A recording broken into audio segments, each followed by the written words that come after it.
Well, good morning and welcome to another Wine Steward video. Yes, we are the Wine Steward, and I thought this morning, even though I've been using our name for, well, nearly 26 years now, what is in fact a steward? A steward, I didn't have to look it up. I know what a steward is, but I wanted to remind both of us, each of us, of what that name actually means. We are people who take care of something. We take care of a thing called wine on your behalf, but in a way we also take care of you. We want to connect you and wine correctly, and it is our duty to wine, and wine needs stewardship right now more than ever. It's our duty to wine, to represent real wine, not bullshit wine, not the mass-produced, not the wine that has no story nor soul. It's our duty to connect wines like that, be stewards of wines like that, and also be stewards of you by bringing those to you and making sure, at least as well as we can, that the connection is successful.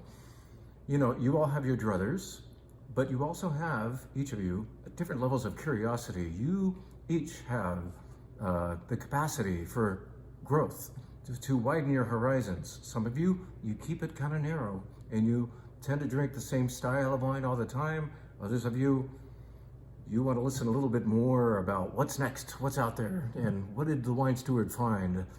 How did our stewardship perform this week in appointments with vendors, maybe a visit to San Francisco for a trade tasting, maybe much more occasionally a trip to Europe to discover some wines that we come back excited to show you. We are stewards of both great wine and you. And so I'm so glad to be responsible for both. It's an honor. Please help us keep doing that on behalf of the wine, of course, and the cause of truly good, real wine. I talk about that a lot. You know, wine's taking a hit right now, and it has a lot to do with all the shit wine that's been made, all the mass-produced cookie cutter, like, let's make it stupid so that it's like we're expecting the consumer to not give a damn.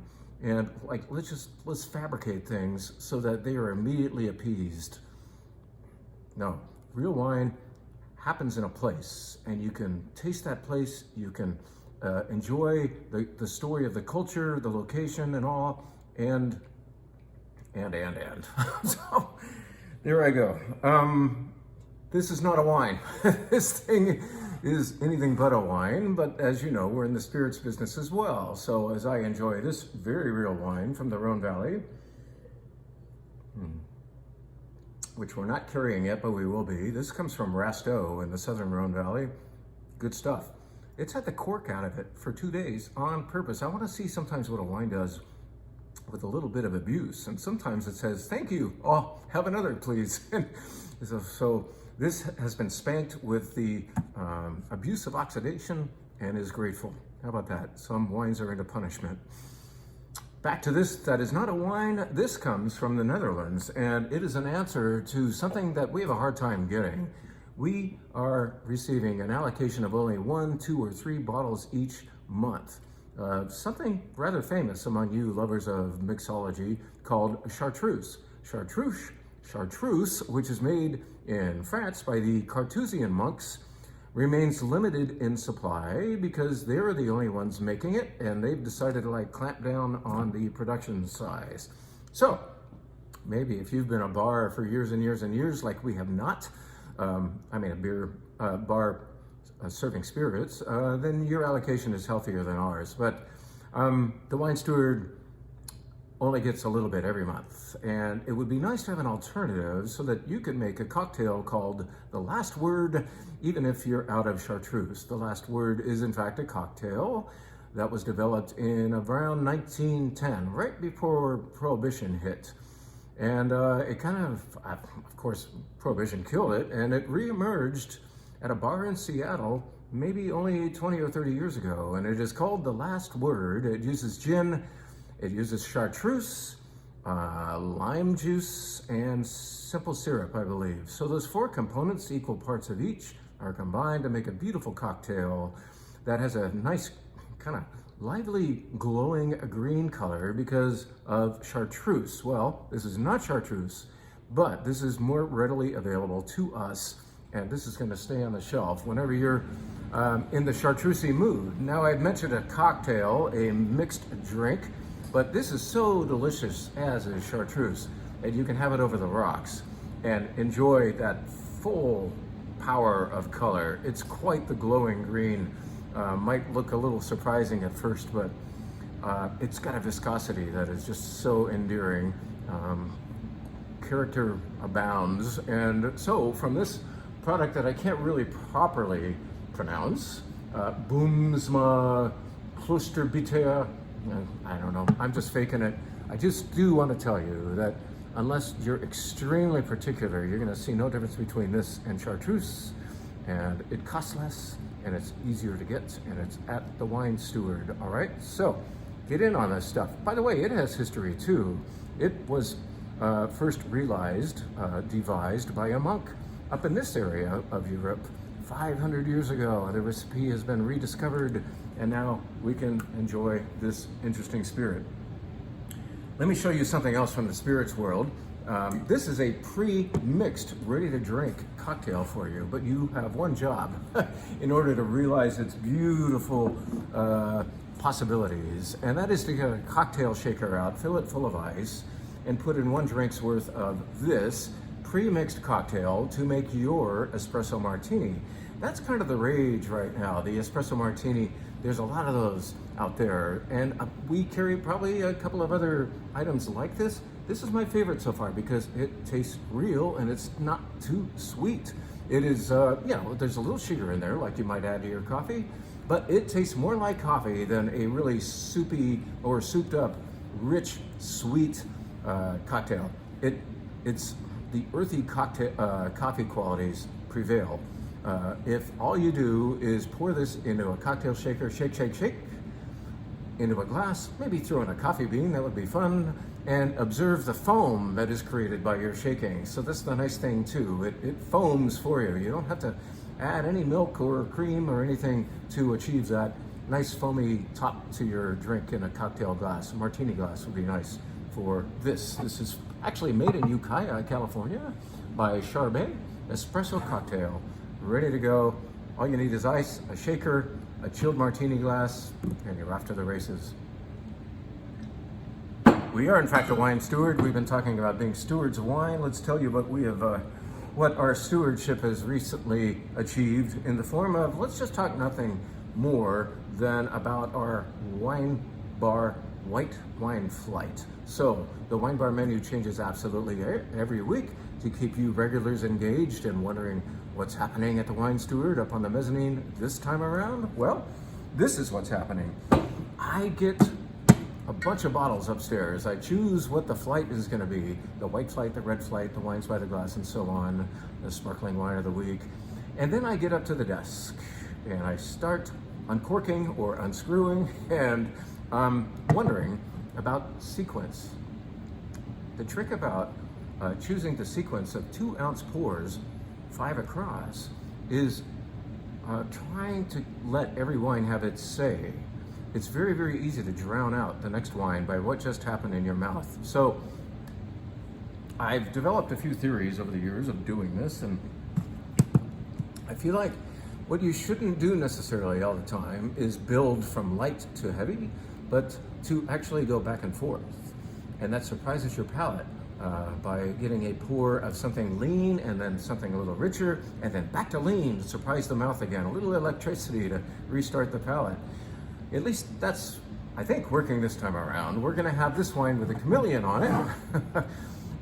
This comes from Vinho Verde. It comes from Vinho Verde. It is not a Vinho Verde. It is not a Vinho Verde. It comes from the northern Portugal region of Vinho Verde. So, class, we just learned something. We just learned something cool about a very nice wine. This is delicious wine, but it's more interestingly delicious when you realize that Vinho Verde, that's how you pronounce it, is a region, not a grape, not a wine type. Vinho Verde can in fact be made of different white varietals and even red varietals. Yes, there is rosé Vinho Verde as well. There's actually the occasional red Vinho Verde. I've never had a good one, so It's not downstairs. Backing up. This is a beautiful blend of Lorero and Albarino, also known as Albarino. As soon as you cross the Minho River into Spain, the name changes a little bit. It's refreshing, it's good. It's not the bubbled up style. It's not the $7 or $8 version that has bubbles added. It is, in fact, a still wine, a little more grown up from the Vinho Verde region. That starts the white flight, all right? What's next? Something with a little more body. We're gonna go to Italy for a Pinot Grigio. And you're saying Pinot Grigio having more body? Yeah, this one. This is Yerman. Yerman is not your $9 version of a grocery store Pinot Grigio. Yerman, and that's how you say it, by the way. You know, a lot of Northern Italian wine names sound Germanic, and that's in fact because the Austro-Hungarian Republic resided here or encompassed this area of Italy until barely 100 years or more ago. So it is, there are often some Germanic implications or insinuations in the naming and the styles. Anyway, Pinot Grigio is often zingy and clean and nothing more than that. Well, this has oomph. This has a little more flesh on its bones. It's got fruit weight, not oak weight, fruit weight. And Yerman is one of the great ones. Yeah, you should try it. You will try it if you have our wine bar flight. Where are we going to go now? We're going to go to, I'm probably mixing these up. Actually, I did. This is what should have come second. This is Nicia. Our old friend is back. This is our best-selling white wine from Spain right now. Is it Albarino? Could be. That's often our best-selling white wine, but this is in fact Verdejo. Verdejo is the white grape grown near Madrid, and therefore it is the by-the-glass wine at nearly every tapas situation in Madrid, especially on hot summer days. A glass of zingy no-oak Verdejo refreshes, lively, great electricity for the palate. I did say that we were going to go back and forth on wine palate size, right? And so let's get this order correct. We're doing it this way, I think. See, I don't have the menu in front of me, so I'm just trying to remember. But here, after this richer, fleshier Pinot Grigio, we will zing up again and have a Gruner Veltliner. Gruner Veltliner, of course, from Austria. No, do you see the Austrian flag on the top? No, you don't. And almost all Austrian bottlings help us out by having the Austrian flag represented there. This is in fact from Marlborough, New Zealand, made by a woman with the name of Jules Taylor, who used to make wine for a guy named Kim Crawford, ironically. Anyway, this is lovely Gruner Veltliner from a place you might not expect to see it from, but Austria does not have a monopoly on the grape. Why not try it from somewhere else? Finally, this wine, which leads us to a little commercial, is gorgeous. I told you last week about the wines of Unti that were arriving. This is a Fiano. Fiano is the name of the grape. Fiano is most popular as coming from Campania, Italy, where it's known as Fiano di Avellino. And it is maybe the best bottling of white from Campania. Well, Unti is farming it, very rarely farming it here in the Dry Creek Valley, just like 2 hours north of here, and they're doing a bang-up job with this Italian white grape that you need to know. A great food white. Now, what about that commercial? I decided this morning to put the Fiano into this glass because it is a no-oak white, and I wanted to emphasize its brightness. This glass, this white wine glass, is known for sending up the high notes, if you think musically of wine. The soprano, the high treble clef notes of great wine. And it's giving me that. It's bright, it's delicate with a little lemon quality. And then I thought, I know this wine has more to say. And so I broke the rules. I broke the rules and I put it into the Bordeaux glass. So little glass, big glass, let's try it again. More. This wine loves this platform. This Fiano tells me more. It tells me stone fruit. It tells me something about herbs. What herb? I still have to figure that out.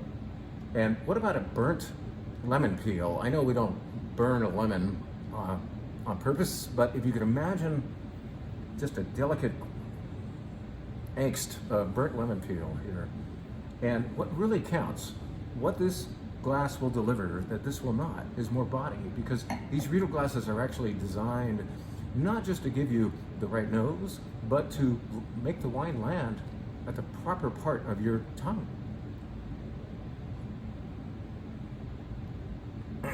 That wine has body. That wine has good structure even. It might even have some white wine tannins. We don't talk about tannins as often with whites as we do with red wines, but there's this thing that says, where is the food? It is screaming for food with that nice tension in the mouth. Really delicious Fiano. And I'm practicing. I'm practicing for the class that's coming. Is it next Tuesday? No, it's 2 Tuesdays from now. And we would love to have more of you sign up.